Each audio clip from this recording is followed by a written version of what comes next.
Registered dietitians like me often will recommend eating more fruits, vegetables, and whole grains throughout the day to provide our body with the nutrients that we need.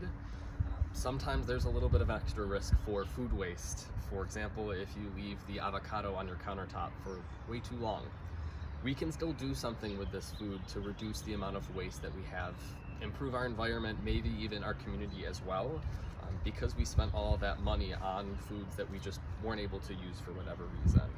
In this container, I have some of that food waste that I wasn't able to use for recipes that I can store outside with other resources, such as we got some leaf scraps in here, and just like humans, some extra ingredients to make sure that we are as healthful as we can be. Some sunlight, some water, some airflow, variety, and a little bit of time to transfer these whole food scraps into healthy soil that we can then use either in our garden, we can use in potted plants, or we can share with a neighbor if they have some of those activities that they like to do. This is essentially a multivitamin for plants, whether you're trying to grow food, whether you're trying to grow some beautiful flowers.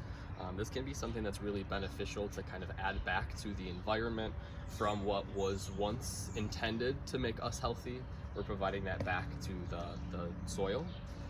Some things to make sure you are not adding into your compost would be any kind of meat or bones, certainly limiting any kind of dairy like milk or cheese, and do not put any kind of animal feces into that soil, because this might be used into producing food later on.